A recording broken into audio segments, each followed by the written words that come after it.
Assalamualaikum, hai, saya Dietitian Trainee Syaida. Hari ini saya akan berkongsi tentang mitos penurunan berat badan.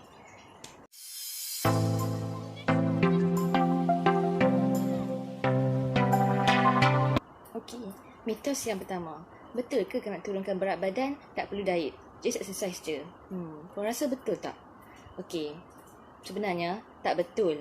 Untuk penurunan berat badan yang berjaya, dia melibatkan perubahan yang sedikit tapi terdapat praktis untuk jangka masa yang lama. Maksudnya, bila kita dah capai kita punya berat badan yang ideal, perubahan yang dari segi makanan, dari segi aktiviti fizikal yang kita buat, boleh kita jadikan sebagai rutin.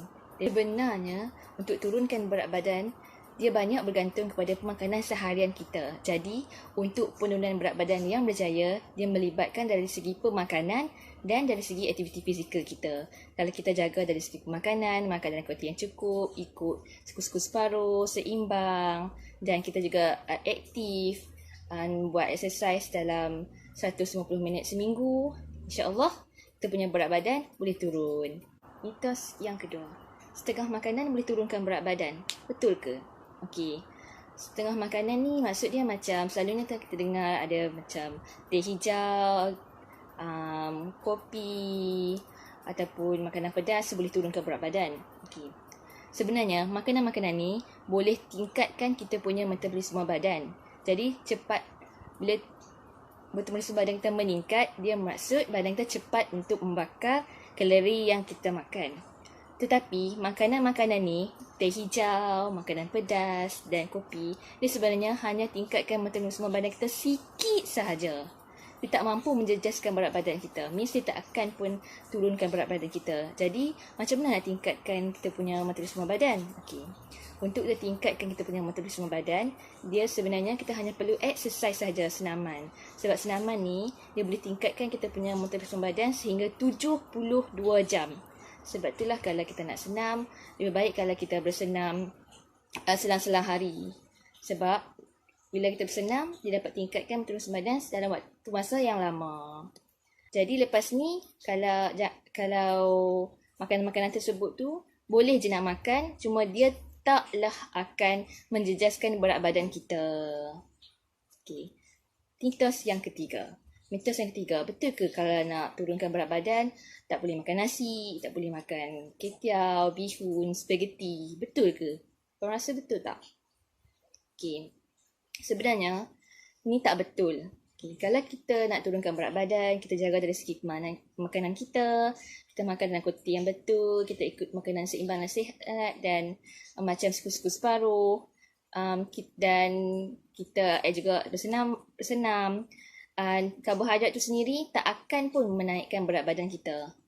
Dan lagi pun semua karbohidrat macam nasi, ketiau, bihun ataupun roti ni, dia sebenarnya merupakan sumber tenaga yang utama untuk badan kita. Means kita akan dapat tenaga daripada sumber-sumber itulah dahulu sebelum kita bergantung kepada lemak, kepada sumber protein macam ayam, ikan.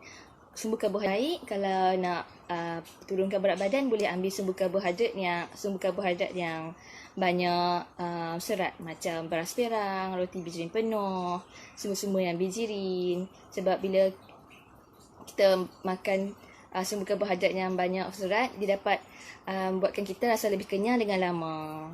Jadi lepas ni, kalau nak diet ataupun nak turunkan berat badan, tak perlu takut nak makan nasi, ketiau, pasta ataupun spaghetti. Mitos yang keempat. Kalau kita skip makan, boleh turun berat badan. Okey. Sebenarnya mitos ni tak betul. Kalau kita skip makan, dia hanya akan memperlahankan kita punya metabolisme badan, akan buatkan badan kita tak cukup nutrien, tak cukup tenaga dan kita akan cepat penat. Dan boleh jadi bila petang tu kita dah tak ada tenaga untuk bersenam dan bila kita skip makan juga, utamanya waktu makan utama macam waktu makan pagi, waktu sarapan pagi, waktu makan tengah hari, waktu makan malam, kita akan cenderung untuk makan makanan tinggi lemak, tinggi garam, tinggi gula pada waktu makan seterusnya. Okay. Jadi, lepas ni kalau nak diet, jangan skip makan. Okay? Pastikan walaupun anda diet, nak turunkan berat badan, anda still mengambil makanan yang cukup, seimbang, ikut suku-suku separuh dan Okey, jadi itu sahaja untuk hari ini. Saya harap saya dapat merungkaikan segala mitos-mitos ni. Dan kalau ada soalan boleh je tanya studio dietitian, dan kalau perlukan perkhidmatan dietitian boleh juga DM je studio dietitian, dan kita jumpa lagi lepas ni. Bye.